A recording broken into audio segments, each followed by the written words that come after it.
Good morning, everyone. Thank you so much for tuning in. And it's day 18 of Factfulness, and yeah, it's been 18 days that I've been reading without any gap in between. So, thank you so much again for tuning in. And we are going to finish the chapter 5 to 6 today. And yesterday's stream was little bit longer than I imagined actually, but still it was an amazing read. So I have changed the camera filter a little, so let me know that how it looks in the stream in the comments. So if there is something wrong, I will change it. So yeah, thank you again, and have a good day. So let's just read the chapter 5 and chapter 6. So before I go ahead and read the chapter 5 and 6, I'm gonna see that how long it is, because this totally depends, the stream size actually depends on the length of these chapters, which is the 5 and 6 I'm going to read. It's going to be okay, that's not too much long. It's like 36 pages. Yeah, 36. It's 42 pages, 41 pages around. Okay, so that won't be tough. So let's just read today.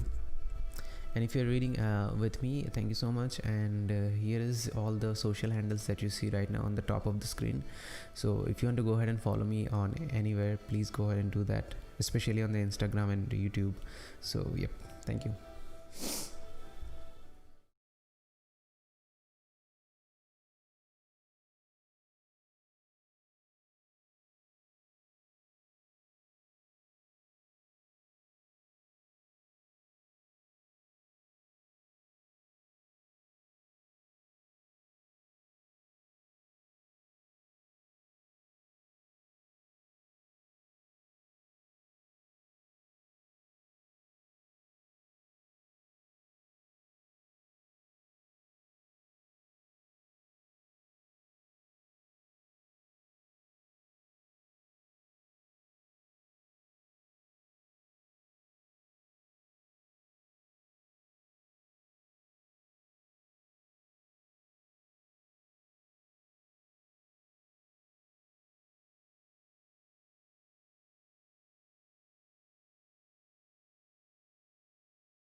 So here is a story of the Hans Rosling. He was a doctor, and he was living in the most uh, he was living in this country called the uh, he was the doctor in Mozambique, which is the poorest country in the world, right, at that time. Okay, so it Mozambique. So what really happens is that their mother came with her child, and she was really worried because her child was having diarrhea. So, and the doctor see the patient and then take some decisions, but his friends saw that the decision he took actually was taking less resource with compared to it was taking less resource because the reason is that because they thought that okay, you are not trying to save the children, that's why you are using less resource to save the children. But Hans Rowling said that I'm seeing a bigger picture that you are not really seeing right now. So he says that I'm seeing only those children who is dying in front of me. I'm not seeing all those children who is not dying in the hospital, right? They're dying before they are catching the diarrhea and other health diseases, right? So he said that they were going then they were going out there to the villages to teach them that how to prevent their children from getting these diseases, and also how to treat themselves better for the future. And here is one thing I want to quote from this book. He said that his friend there was a woman called Ruth something, I don't know, I Ruth. So she said that in the deepest poverty you should never do anything perfectly. If you do, you are stealing resources from where they can be better used. So when situations like this come, that we need to save a child, and or maybe we need to save a tribe which is poor, right? So in these cases we don't think through our brain, because we use our emotional instincts to actually get through this. And it is very very it's not right that you do this, because if you're not seeing the bigger picture, you are actually saving fewer lives. So suppose there is a scarcity that you need to save the child that came to you, right? But if you use all these resources, other childs can't be saved, many childs maybe can't be saved, right? So just for this one child you can't really take risk of other child as well. So you see the bigger picture here. So that's why this quote is there. And one thing there is one thing I want to quote again, like this. So so long as resources are infinite, and they never are infinite, it is the most compassionate thing to do, to use our brain and work out how to do the most good with what you have, right? So if we have this scarcity, we need to think that okay, what we have to actually help them, right? So that really works. And another thing I want to quote is like, the world cannot be understood without numbers, and it cannot be understood with numbers alone. Because he tell the number that how many children were actually dying, because nobody actually believed him that when he said that okay, I am not using these resources to those children that is coming to our hospital, because I am seeing the bigger picture, and I am trying to save more children that is not dying in the hospital, dying outside the hospital, right? So after they are born, right? So they were not believing it. But what he did is he worked with data. He took all the data that children were dying. There was a child mortality rate of 26% in the Mozambique. So there was like 4,000 children were dying, and almost 52 were dying in the hospital. So he had only like 1.3% or 1.9% of all access to those children who can be saved, right? So that's really important, that you see the bigger picture, that how you can use this bigger picture to actually save the world, right?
So how the bigger picture is actually works, here is a great example of it. So a lot of people actually misunderstand the world, how the world is, people are constantly improving or not. So when it is asked on a lot, 20% people only said that actually people basic needs meet, but it is not basic, it is not 20%, 80% or 90% of people, world's population has their basic needs needed, has their basic needs meet, right? So 90% of the people, 90% of the girls are going to the primary school, 88% a child is getting vaccinated, and so it's a lot of things that is going towards this. And most of the people have electricity, like 85% of the world population has access to the electricity, right? So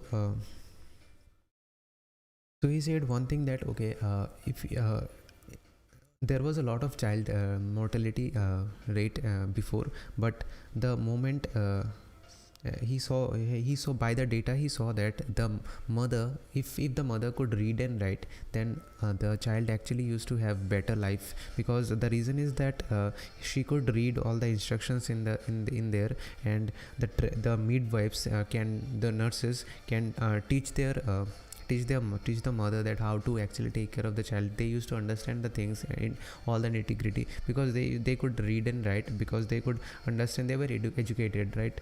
So it was a direct relationship with the child mortality, because if the mother is educated, it's really important that the mother should be educated, so the child can have a better life, or the immunity, right?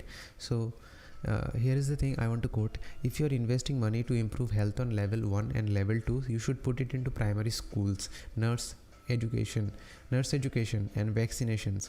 Big impressive looking hospitals can wait, right? So that is the beauty of this thing. So suppose level 1 and level 2 people whose income are very low, in the low category, very they are almost in the living in the poverty, so level 1, and level 2 has a little bit of privileges. But uh, if you're thinking that, okay, let's build bigger hospitals to save them because they are dying, so this money, he said that, think about like bigger picture. Don't use that money to save them, use that money to educate a female, educate the mother, educate nurses. And he said that use this money to vaccinations, right? So what it will happen, it will prevent the future generations to have these problems at the first place. So you don't need bigger hospitals in the first place. So just invest that money to something that is going to actually prevent the root cause of it, instead of just giving a flu injection, right? So you need to kill the actual root cause that was actually happening because of this. So level 1 and level 2 people are why they are causing these health problems. Just target those area and just finish them. So let them educate themselves, put that money into education, put that money into the nurse education. If nurse can handle these things really well, then they can save people, right? So use vaccination, spend money on vaccination. So if the children are vaccinated, so it's obvious that they won't be needed much of these, right? Okay.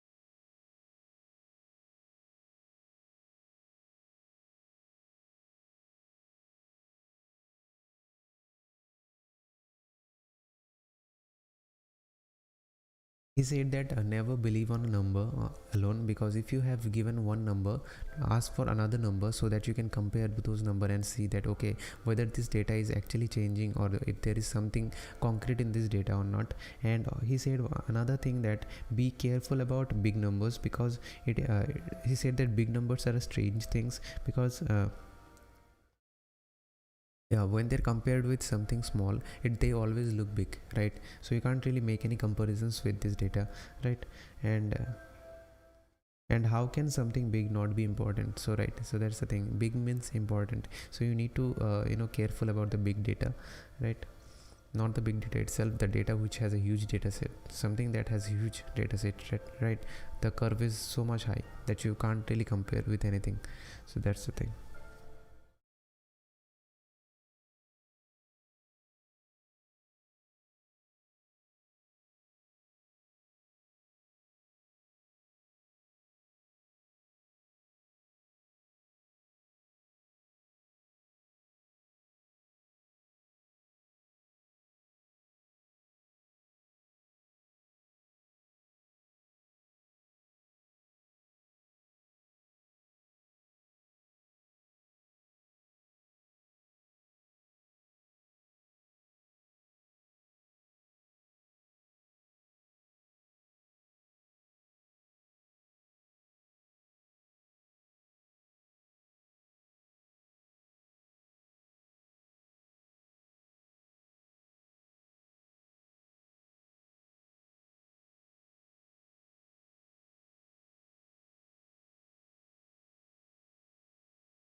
So he said that when he look at the number, and when we look at the number that this much babies are actually dying, people, their parents really wanted to see their faces, really wanted to play them, really wanted to see their smiles, but they had to bury their children. So this is not really a good news. And if you see the number, and if you just see the number and cry, that's not going to help anyone. So he said that okay, look at the bigger picture, see that okay, see the human suffering in general and try to solve them, right?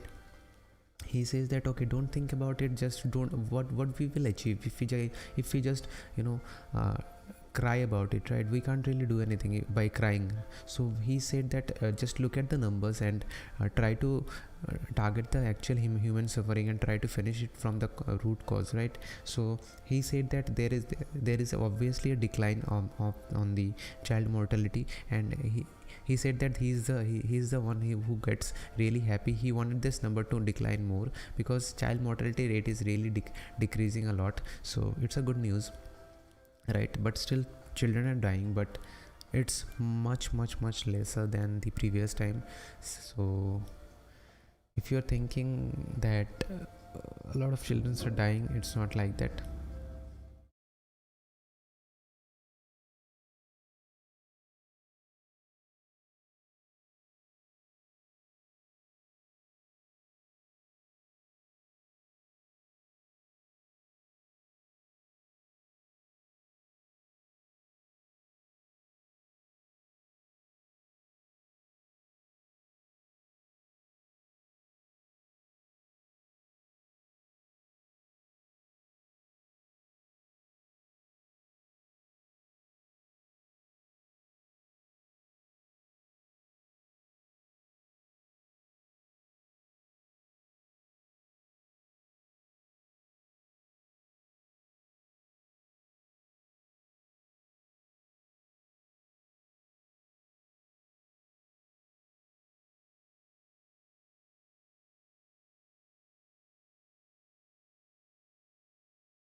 be back in 2 minutes.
So he talked about a story where actually a 30-year-old woman, Mary Larison, was killed by multiple blows to her head by an ex, by her partner. So she was a mother of three, and she was killed so much brutally. But media didn't give this that much attention. But the same day, a 40-year-old father of three also died because of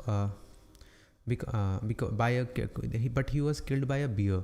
So but this got a huge media coverage because bear didn't used to actually kill that much. In 100 years maybe this incident happened. So that's the reason that media coverage was so huge in this case, right? So he said that no death is like horrendous, or no death is like not horrendous or brutal, right? So why media is covering the specific news? So I want to quote one thing from this book is this one: despite what the media coverage might make us think, each death was equally tragic and horrendous. Despite what the media might make us think, people who care about saving lives should be much more concerned about domestic violence than about bears, right? So it seems obvious when you compare the numbers, right? So when we compare the number, it feels obvious that we should care much about which thing, right? So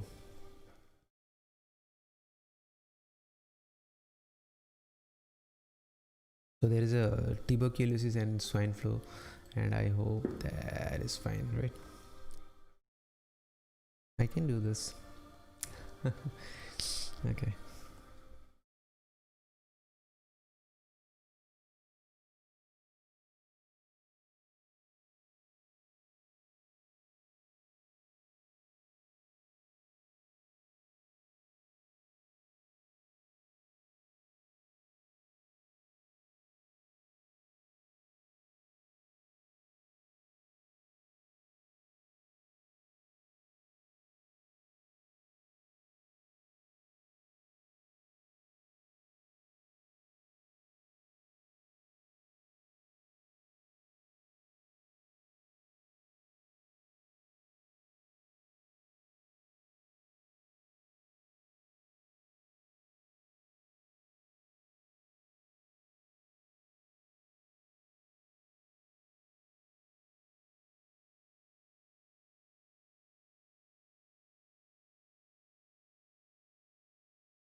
So here is a number thing. When swine flu outbreak happened, so there were when there was only 31 people died, and so Hans Rosling thought, okay, let's just Google search it and see what really comes up. He saw that there were like 2,53,442 articles written about it, and all those articles had about like 8,176 articles per death. So it was one death is covered by 8,176. He just tallied that number, right? So that was huge. But he saw that but on the same time, actually 63,000 people died from tuberculosis, although it can be treated, and all these people were in in the income level of level 1 and level 2, right? Where a lot of people were dying with something that can be cured, like tuberculosis. Media were not really giving any attention to it. Media were giving attention to something called swine flu, where only 31 people died, right? And there were like 2,53,000 articles written about it as well. So which was the actual, so we need to actually understand the bigger picture, that what really is happening. We should not go for the always something trend, or so we should actually use our resources very well to actually help us towards something that is going to improve the future, right?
So 80-20 rule is a very important rule, and there is a book written about it as well, and I quite enjoy that a lot of people actually suggest me this book, but I haven't even purchased it, and I hope that so do let me know guys in the comment that how did you find the book 80-20 rule. And it's a very much popular book, also on the Goodreads. I will put the link of the of this book in the description of this video. If you want to go ahead and purchase, please do that, and I will be purchasing the book too. And okay, so he's saying that when he was looking at the global energy sources, he saw that oil, coal and gas were actually contributing to the whole global energy instead of other things. So those 20% of this specific things were actually contributing to contributing to the fullest, right? So he said that when the 80-20 rule is very important, we can actually understand that which are the things that actually driving the whole picture. So we should care about it, right? So let's go ahead and see what he has to say about it, right?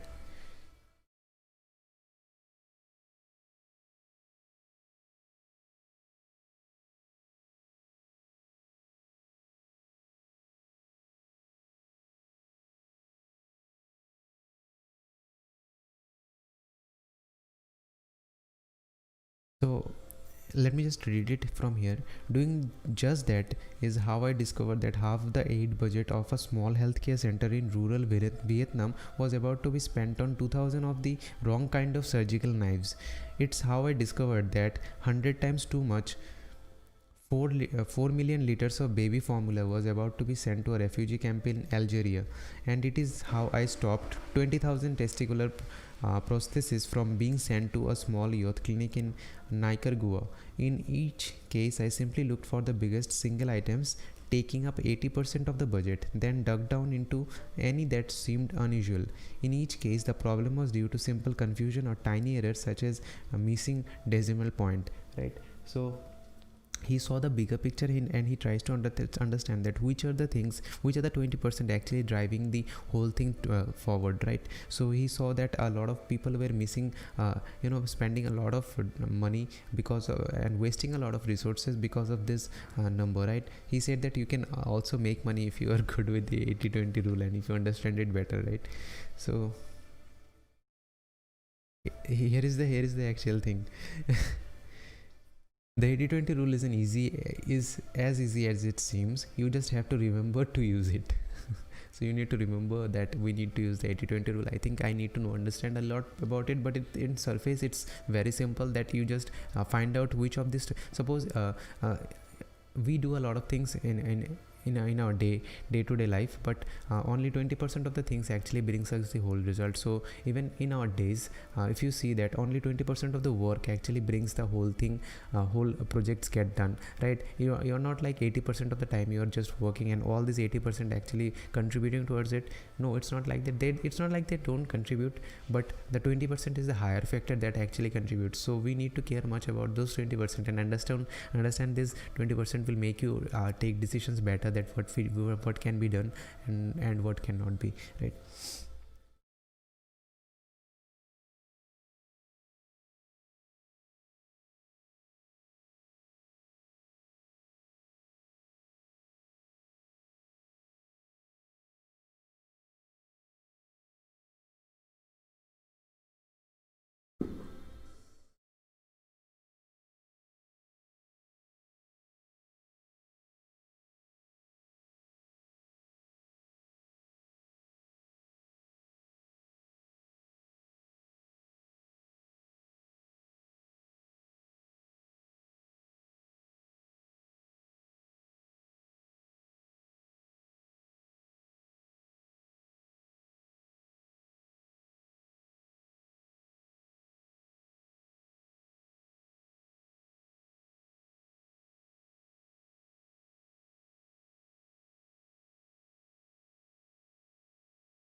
So he made a pin code of the earth just to remember one thing. So in Europe, 1 billion people are there. Africa, it's one. America, it's one. Asia, it's four. But he says that by 2020, by 2100, by the time of 2100, the number will be very different. Like America will have 1 billion still, Europe 1 billion again. The Africa will add 3 billion more, because there is the literacy rate is much lower, and people are not much educated. So that's the thing. So that's the reason there will be like 4 billion, and Asia will add more, 1 billion more. So the new pin code will be 1145. Right? Okay, that's by the UN forecast, right?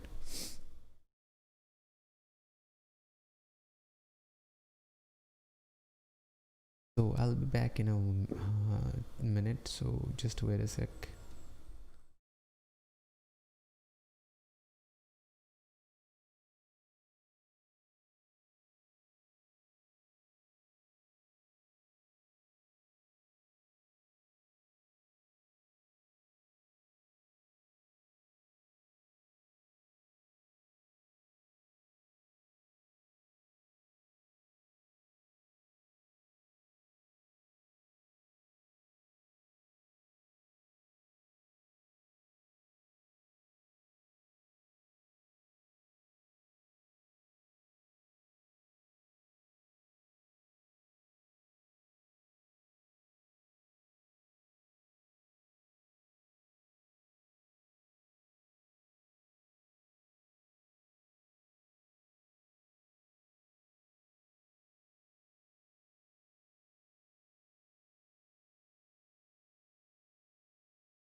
So thank you for being with me, and yep, so let's just read.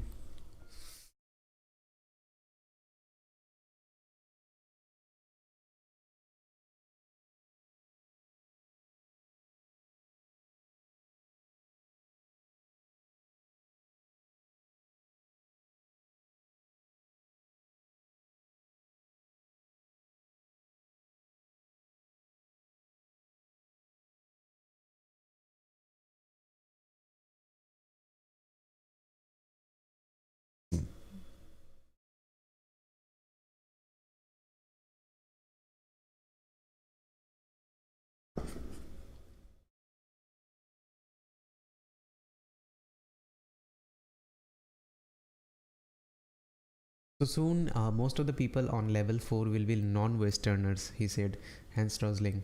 So if you're thinking that level 4 is a income level where people have a lot of opportunities. It's the highest level income that you can see, and a lot of the people in West have this level 4 income, but here's the good news: most people on level 4 will be non-Westerners soon, right? So if you're living in a country like India, Bangladesh, if you're any Asian country, it's a very good chance that you are going to live in the level 4. So is it getting better? Anyway, the pandemic is going on, but still, if you see the bigger picture, there is some good news as well, and the world is an incubator. World is an incubator, and its health is improving. It's not really improved, but it is improving. So if something is improving, we need to say it's improving. We can't really say that okay, it's bad. Yeah, it's bad, but it's improving, right? So that's the analogy that has been given. I wanted to remind myself and you again. So yep, that's the thing.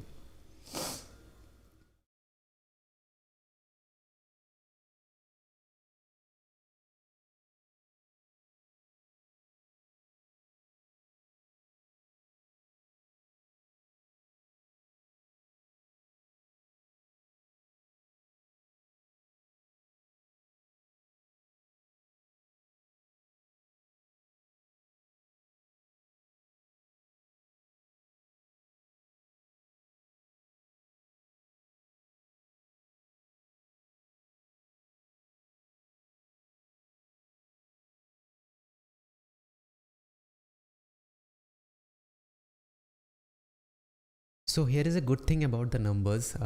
That is one thing. People who actually work with numbers for the first time, that kind of can happen. And then that happens with me when I calculated things for the finance as well. Like what kind of money is how money is performing on the mutual fund, and a specific fund how it is performing, a specific index fund how it is performing, a specific company how is it performing. So when I do kind of tally these things, that's my experience. I often make decisions based on a number that is actually changing, but I don't look at the other factors. So it's important to actually look at the other factors. So here is a great example he has given. He says that 4.2 million dead infants were there earlier, right? So 4.2 billion dead infants are there now, but 14.4 million who died in the 1950, right? So he says that the number is actually going down in terms of death rate of babies or children. But he said also he said one more thing as well, that we should look at the number, that whether the fewer babies are born or not. Because see, if babies are not getting if children are not getting born, how can they die, right? So we need to check both of this number as well. He said that okay, when we look at a bigger number, we need to need another number, a total number, and divide it right with it, right? So he said that okay, if we are looking for how many children actually died today, and how many children died previously in the 1950, if we compare this number, this may seems that children death rate is going down, but we also need to check that how many babies are actually getting born or not. So here is one thing, he said that to check we need to divide the total number of child deaths by the total number of births, right? So that's kind of give us the actual proportion that how children are actually getting born and how they're dying, right? So that will actually give us the number or pointers. So we can't really rely on only two numbers saying that okay, 4.2 million people are, children are dying now, and there and previously it was 14.4 million, so world is improving. So we need more data in it, like how many people, how many children are actually getting born. We need to look at the number as well, like, so if there is not many children getting born, why they die, why should they die? So that's the thing as well, we need to check.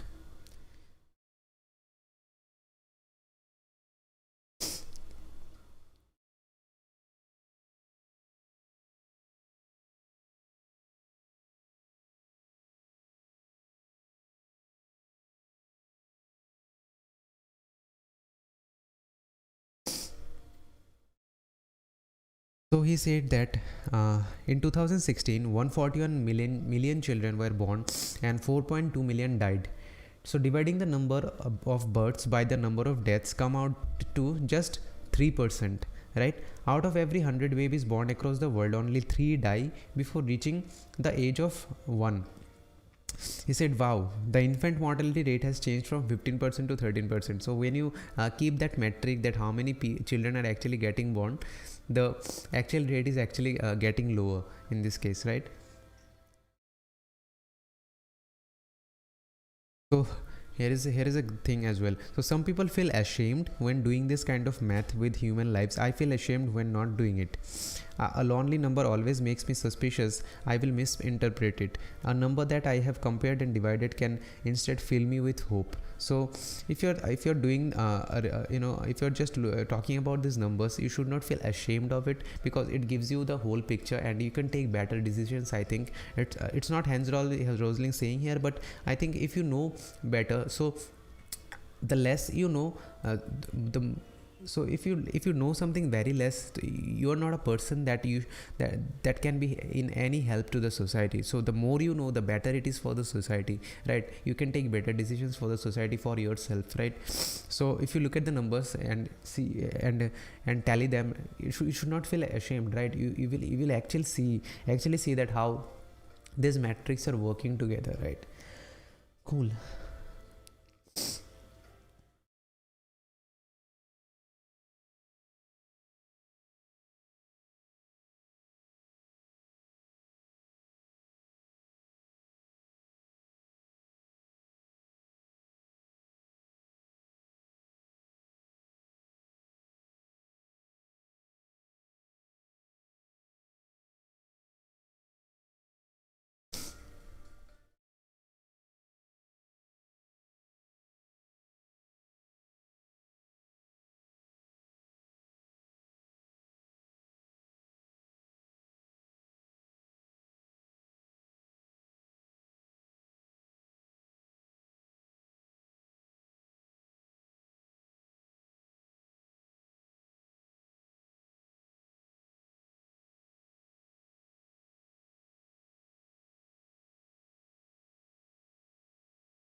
So he said that when we think about like climate change and all the other things like HIV, GDP, mobile phone sales and internet users, all these things, when we calculate, we should not like just calculate the number of sales or number of emission or number of CO2 emissions. We need to look at tally this number with the number of population as well. That suppose United States, so it's not suppose, United States CO2 emissions are far lower than China and Asia, but look at the population of US, right? So India has a huge population with compared to US, and China has more than that, right? So when we compare that number with the number of how many people per how many person per CO2 that they emit, we don't see much difference, right? So we see that that's what Hans Rosling tried to prove a point, that we need to look at the numbers based on how many people are actually how many, so we need to understand the rate per person, right? So how many people are actually are contributing to that specific factor. It's not that he said, he has given a great example that obesity, if we calculate obesity per person, so if we calculate the obesity, we will see that China has the more obesity rate, because look at the population of them, right? If you just compare the number only to the US, you will see obviously that China is China's obesity is so much higher than the US. But when you will see that okay, it's not like that, we need to actually keep in mind that how many per person the obesity rate is, then we will see that actual number, right, coming up. So there was an incident actually happened in the UN. There was like these so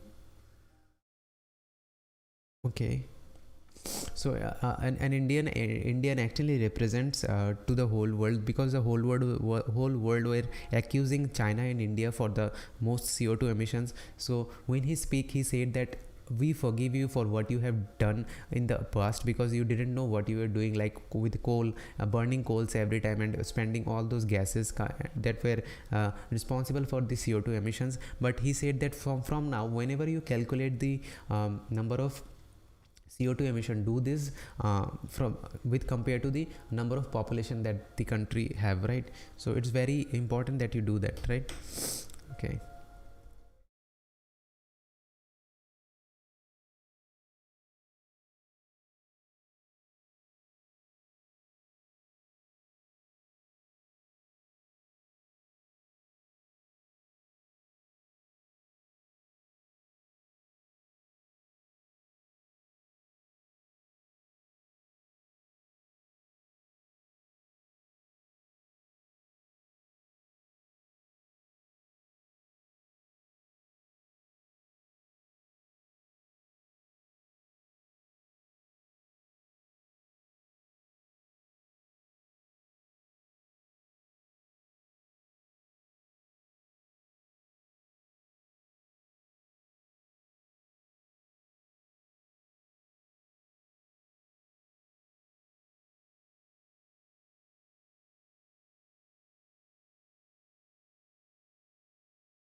So he talk about a lonely number. He says that whenever I see in news or anything like that, there is a lonely number is presenting, it is alarming, and I think we should be alarmed too. So suppose our news came and say that 43% of people are dying because of this, 53% people are dying because of this. Well, so when a number comes like this, these numbers are alone. These numbers are lonely. So this does not represent the whole picture, because we need to understand that with compared to what you are saying, that this number is actually valid, right? So we need to tally that number with the specific total sum, that then we can find the actual number of people are having that problem or not, right? So he said that most places are safer than that we think. We see a lot of fear in places, a lot of places we think this in our mind only. So we need to understand that okay, that fear exists or not. So here I want to quote this compare and divide section from this book. He says that when I see a lonely number in a news report, it always triggers an alarm. What should this lonely number be compared to? What was the number a year ago, 10 years ago? What is it in a comparable country or region, and what should it be divided by? What is the total of which this is a part? What would this be person? I compare the rates, and only then I do decide whether it really is an important number, right? So that's how he actually decides that if a number is important or not, right? So yep.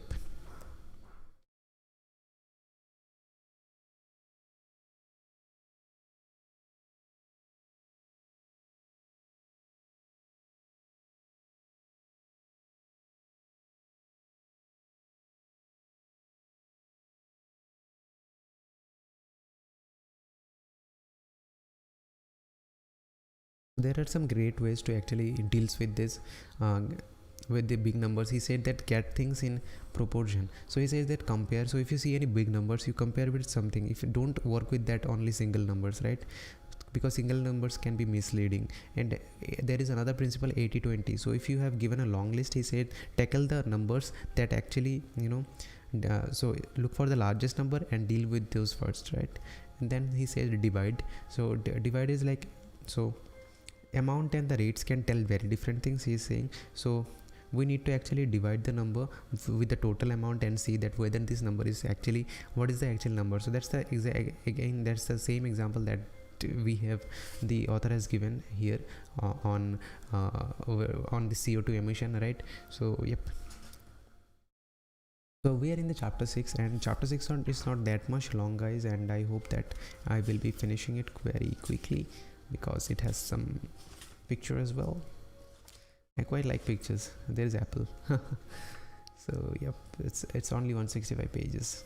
Yeah, only 20 pages left. So thank you so much if you're tuning in, and we have 1 more hour left. So yep, I will be completing this.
So uh, when he was when he was out there somewhere in the savannah Africa, so their villagers actually offered them rat, rat to eat. So they were they fried the rat and gave him, yeah, because he was so much hungry, he had to eat it. And then as a dessert, they have given larvas to them, and the larvas were so much huge, like bigger than the thumb of the Hans Rosling.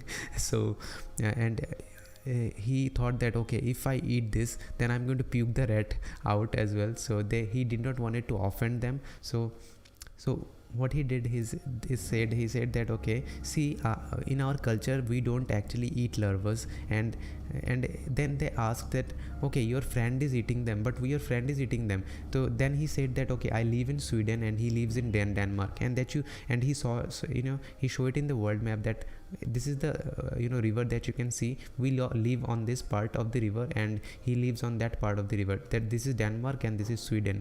So in Sweden, eating larvas is not is against our culture. So he had to say, do say this lie to make him make them actually realize that, okay, that can happen, right? Okay. Yep. So that is actually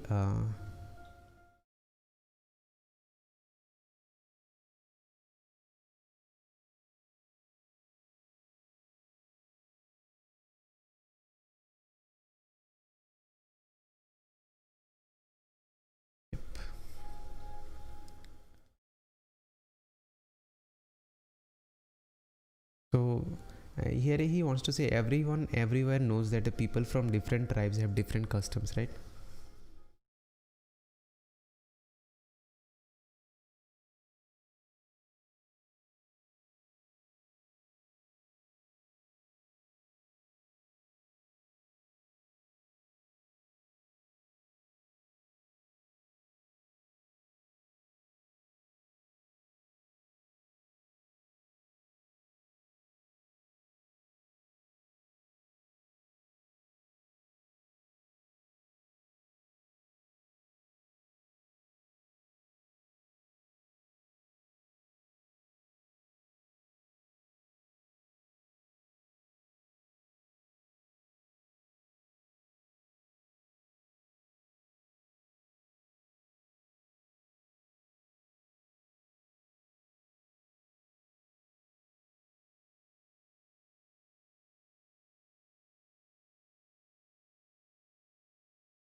So if you're a business maker, so and if you're thinking the world in terms of we and them, that you're thinking that okay, whatever the product I want to create, people are not willing to buy it, or people are not going to buy it because they can't really afford it, right? So the Hans Rosling said that keep that strategy outside of your mind and think about it like this. He has given a great analogy, and it's actually going on in the market as well. So women living in the level 4, people who actually menstruate. So what he said that because their basic needs met, like those people in the level 4 women, people the women who are menstruating, they can obviously buy pads for them, but marketing campaigns or the companies comes up with new ideas because they want to sell to those rich people, right? So there is the reason is like that they go for like that pads are which pads are invisible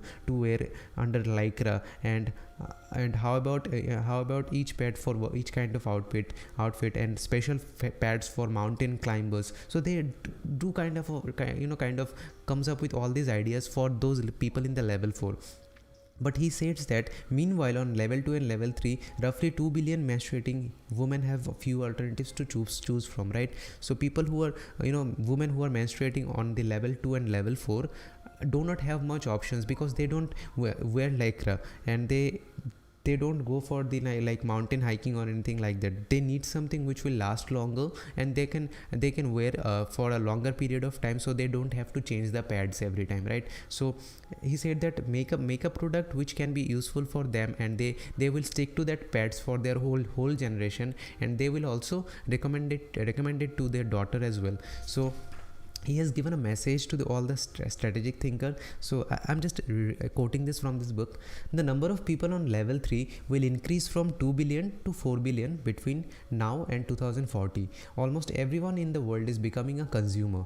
If you suffer from the misconception that most of the world is still too poor to buy anything at all, you risk missing out on the bigger economic opportunity in world history while you use your marketing spend to push special yoga pads to help to wealthy hipsters in the biggest cities in Europe, right? Strategic business planners need a fact-based worldview to find their future customers. So you really need a fact to find your future customers. So you really need to work with data, that how this data is actually changing or how this data is actually manipulating the market, so that you can actually capture the market with the actual data, right? So you're not just thinking and trying to capture all the attention of the rich people. So you can find and see how the data is actually working towards it. And everyone is becoming a consumer nowadays, it's a good opportunity for all the businesses and all the creators.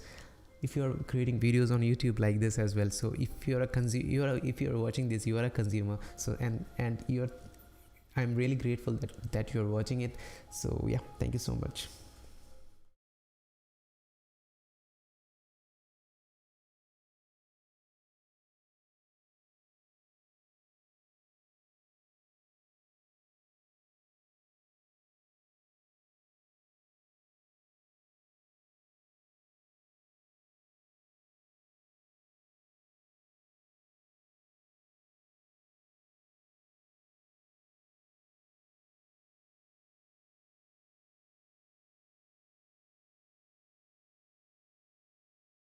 He said that if you really want to know the world better, travel.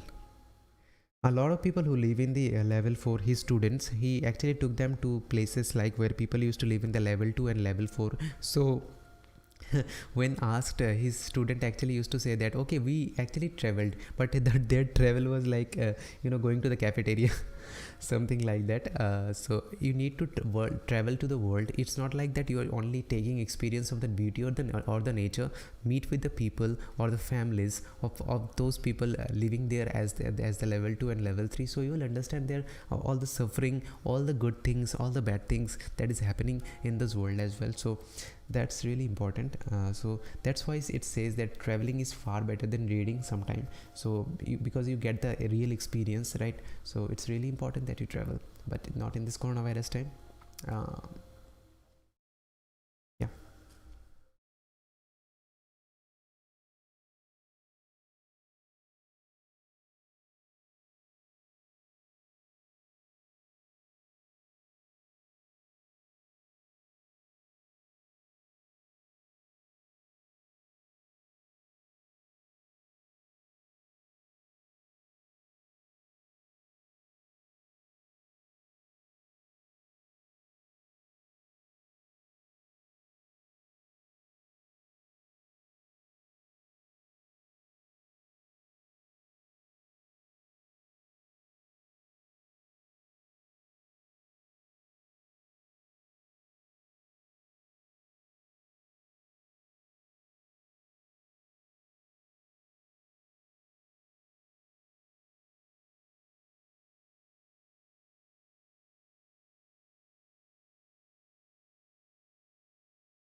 So here is a great thing that's been said by the hospital administrator in the Kerala when they visited in the Thiruvananthapuram.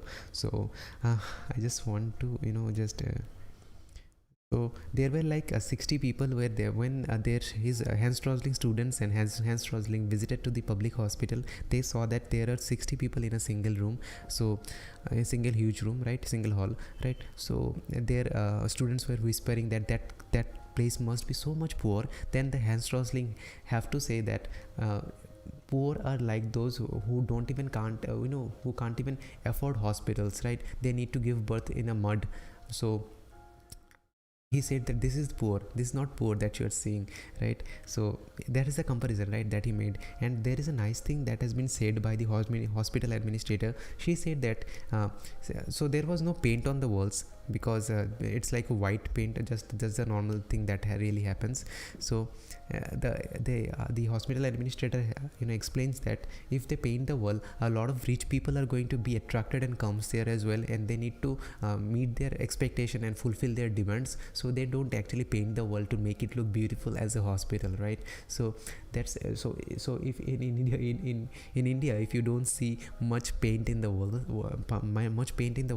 the reason can be like that there won't be rich people coming in who can afford some who can afford private hospitals. So they are going to come into this public hospitals and ask for their demands. So so they don't make it look pretty. So that's the reason, right. That's cool. It's not like that they can't really afford paints, but they don't do it intentionally, right. India is smart in this case, I would say.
So generalizing is like the way we see the world, our perspective, because of our previous and past experiences and understanding. That's what I would like to say. Because see, it's totally depend how we react and how we think. It's totally depending that how we brought in and brought up, and what are the knowledge and what are the things that we are getting exposed to ourselves to. So it's really important that you understand this. So at some point in time, when Hans Rosling visited India, he visited a private hospital as well, and there was this big elevator where a lot of hospital beds can be shifted. But one of his student was missing. So they saw that the student came in, and she was running to get into the elevator, and she put her leg in between the elevator, and her leg was stuck, and the elevator was going up. So Hans Rosling immediately understood that her leg is going to be crushed by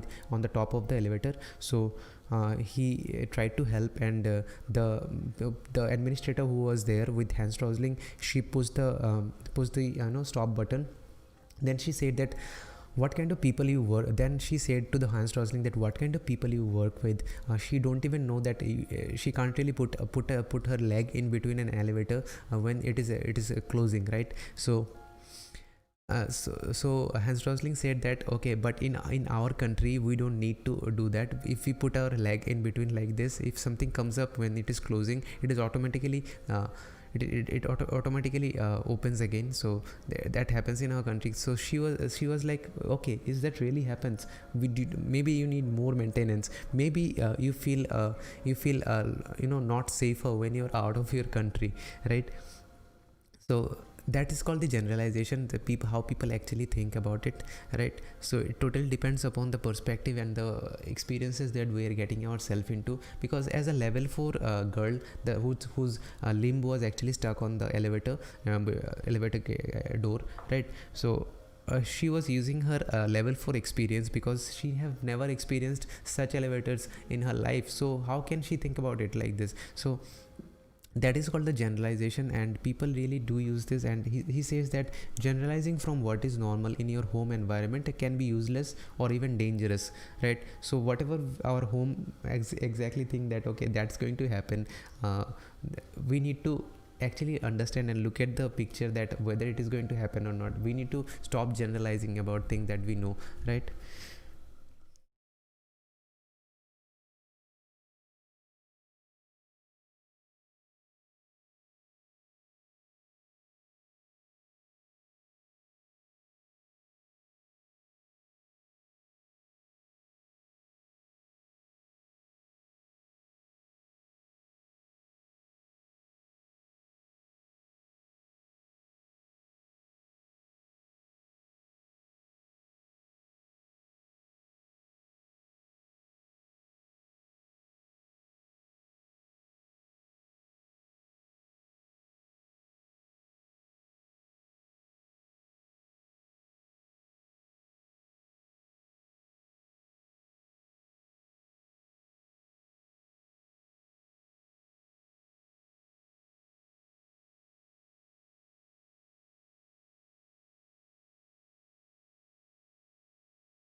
So here is a story. In 1972, when he was uh,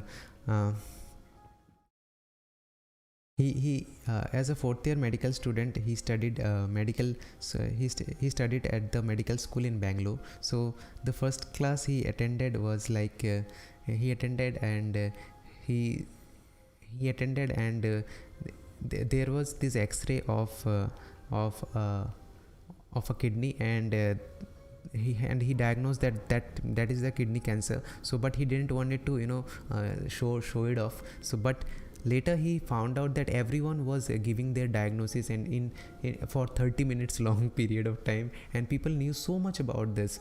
And then he got like he was thinking that okay, maybe there are some specialists, they are not fourth year students, maybe I'm in the wrong class. So when he got out of the class, he asked a fellow student, hey, I should have been in the fourth year, right? So why am I here? He said that you are in the fourth year class, man. Then he realized that okay, the textbook that they were reading was like three times bigger than his row. So he actually had this idea that West is getting better and they can't really catch up with them, and but this is not the case, guys. All the countries are also getting better. So that is the generalization. If we generalize thing, we will think that okay, we are the one that is actually going better. We are the country. Suppose in India, in Asia, we can say that India is only going better, Bangladesh is not going anywhere.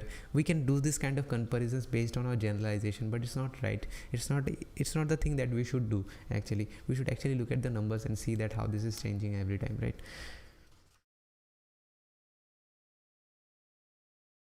So how to control this generalization instinct? It's just instinct, right? So that is here are some techniques given. So yeah.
So he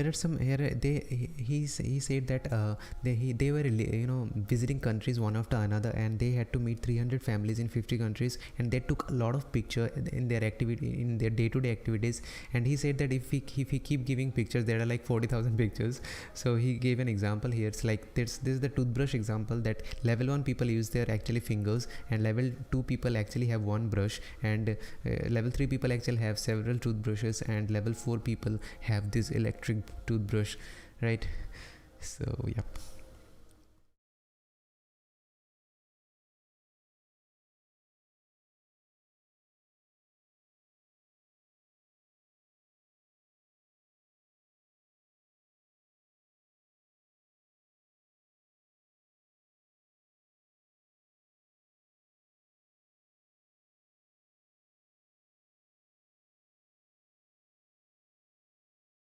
So by the level it looks similar. So that is the level 4. Based on level 4, all the countries are there. I hope you can see the pictures here. Let me just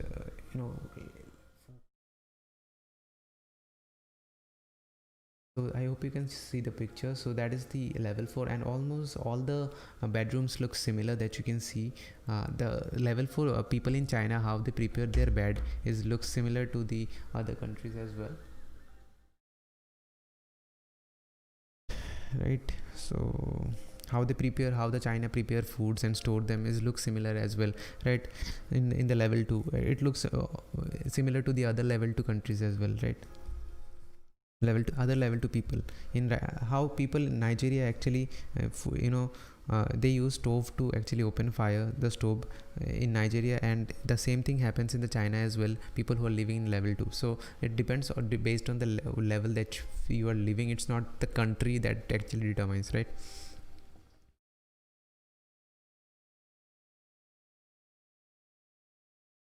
So your life is similar depending upon the level you are in terms of income. It doesn't really matter which country you live. So if you're living in level 2 income in China or Nigeria, your lifestyle is going to be similar. If you're living in level 4 in countries like Bangladesh or maybe USA, so your lifestyle will be similar, right? So that's the thing. It's not the country that determines, it's your income level. That's obvious, right?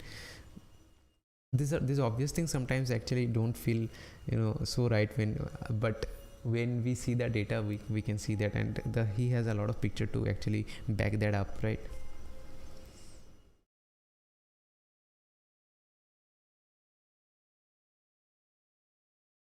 So these are the level 2 roofs, and all of this has this like patchwork roof, and level 2 Philippines, Colombia, Liberia, wherever you live, it's the lifestyle and the roof is also similar, right?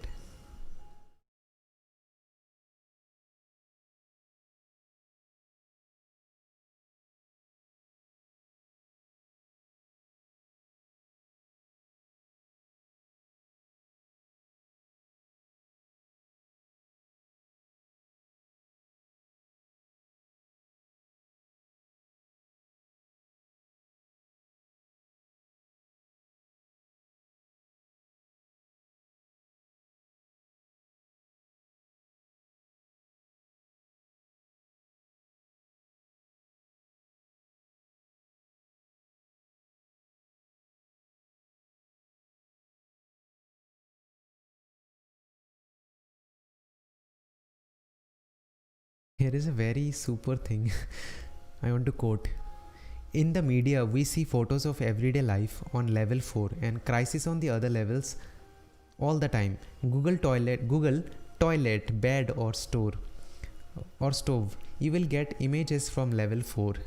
If you want to see what everyday life is like on the other levels, Google won't help.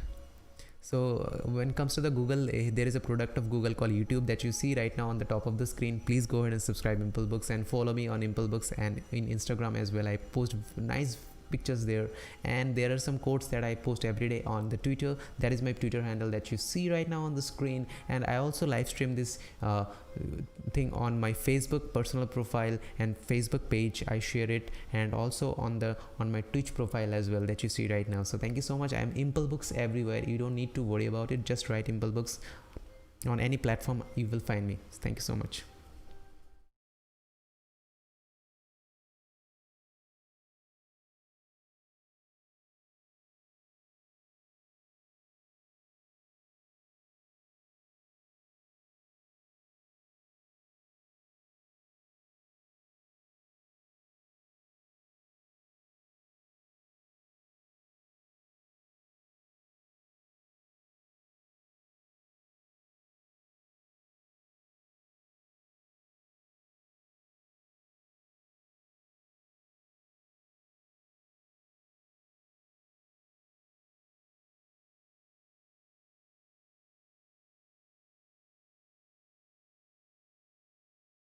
So there are a lot of things that we think that it depends based on the culture, but it's not like that. So if we're seeing if we go to the China and see people using stove to using a water kettle and a stove to actually heat that water, and we think that okay, it's their culture. It's not like their culture.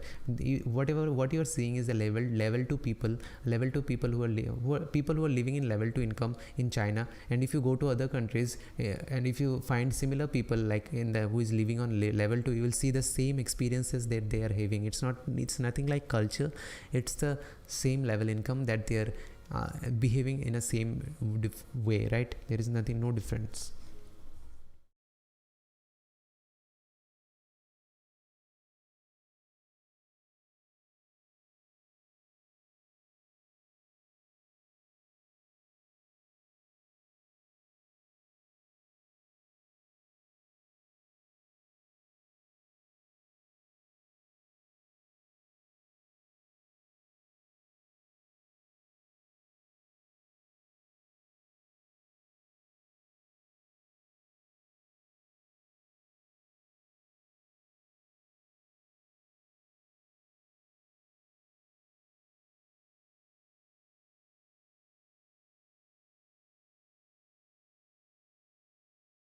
So he says that beware of the majority, because majority just means more than half.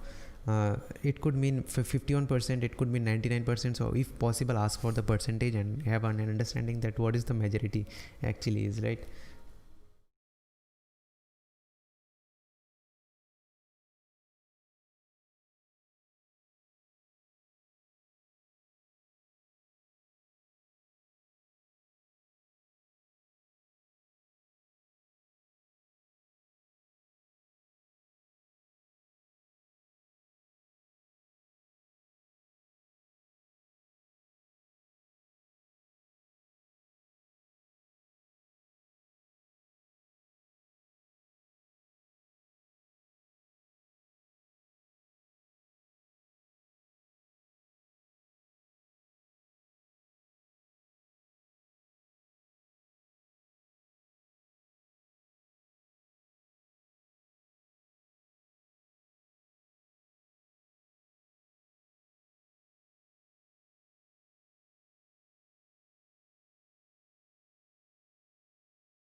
So he says that beware of exceptional emotions as well, exceptional examples as well.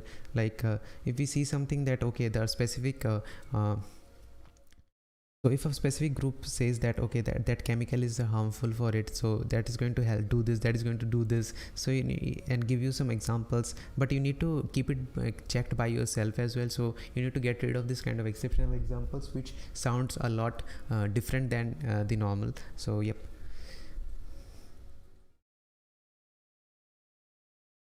So these are all the points that can actually help you to get rid of this uh, get rid of this problem of like generalization instinct, reduce this generalization instinct, right?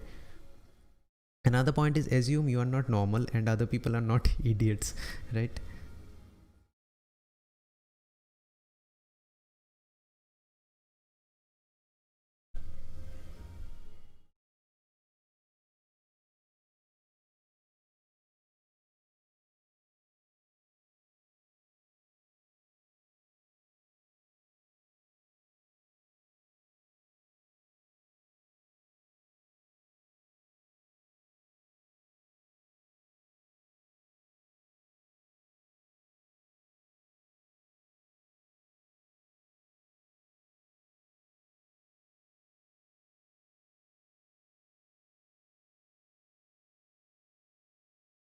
So he says that we should not think that okay, some people are idiot and we are normal, so we think like that, okay, we are not normal and they are not idiots, right?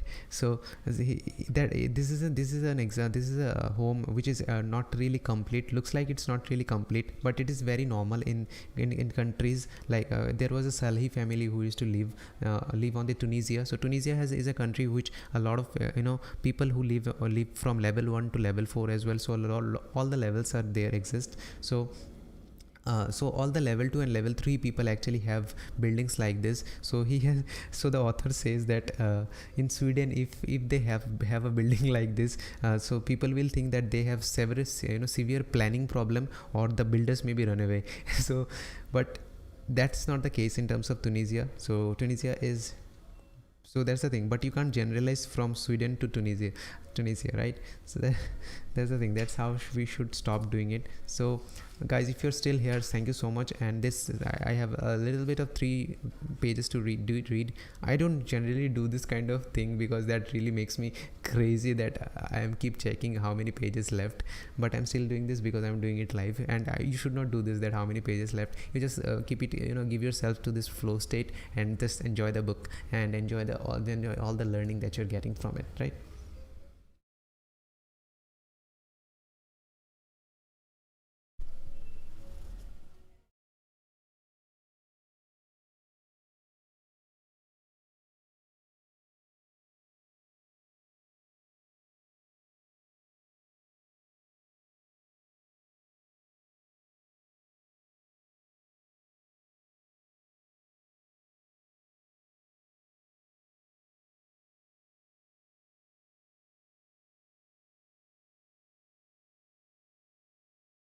So here I want to read the whole thing from here because I quite like this. The Salhis, that is the Salhis, community living in the Tunisia. The Salhis and many others living in similar circumstances have found a brilliant way to solve several problems at once. On levels 2 and level 3, families often do not have access to a bank to put their savings and cannot get a loan. So to save up to improve their home, they must pile up money. Money, though, can be stolen or lose its value through inflation. So instead, whenever they can afford them, the Salhis buy actual bricks which won't lose their values, but there is no space inside to store the bricks, and the bricks might get stolen if they are left in a pile outside. Better to add the bricks to the house as you buy them, right? Thieves can't steal them, inflation won't change their value, no one needs to check your credit rating, and over 10 or 15 years you are slowly building your family a better home. Instead of assuming that the Salhis are lazy or disorganized, assume they are smart and ask yourself, how can this be such a smart solution? Right? Amazing, right? So you can understand all this if you just travel. I think I should travel when all things gets right. So yeah, let's see where life takes us. And yep, I'm quite enjoying this book, Factfulness, till now. And if you're enjoying, please do comment below. And yep, so let's read the next chapter. Okay.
it's a very big huge story, but the thing is that the point is there is that don't be with the group. If someone is saying that okay, a lot of people are saying that okay, this is the thing that you need to do to save that specific thing, just rely on the data and understand there are other options or not. So you need to understand that only. So beware of generalizing from one group to another, right? So when you're shifting from one group is saying that one and another group is saying those, so you need to really understand that what is actually going on, right? And yep, so I love the zipples. Is the zipples okay? Maybe.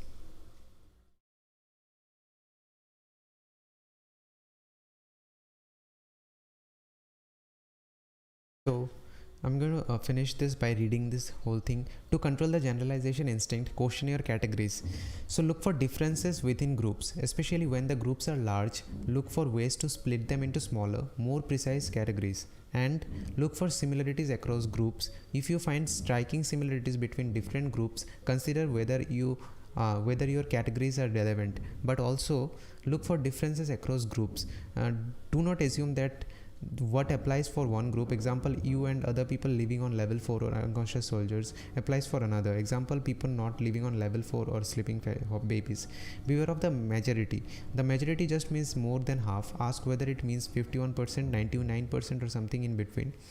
Beware of vivid examples. Vivid images are easier to recall, but they might be exception rather than the rules. Assume people are not idiots. So when something looks strange, be curious and humble and think in what way is this a smart solution. So this is it for today, guys, and thank you so much again for watching the Factfulness. That was day 18, and I'm really quite excited that I have finished reading for 18 days without breaking the chain. Maybe it looks right this way. Yep. So without breaking the chain, I've been reading for 18 days, and tomorrow it's going to be 19th day, and it's gonna take almost 3 more days to complete this book, Factfulness. I like the hardcover, again I'm saying. So I will put any links any books that I have mentioned in this video. I will put it on the description of this video, and I highly recommend that you follow me you subscribe my channel on ImpleBooks on YouTube, and you also follow me on Instagram, because I post a lot of pictures there and a lot of small videos that will help you grow and become a better person. And I also post my favorite quotes on my Twitter account from the ImpleBooks, and I also post everything. If you want everything in a single place, just follow me on Facebook. You don't need to do this in every platform, but you can do it as per your requirement, whatever you feel like. So thank you so much again for watching, and have a good day.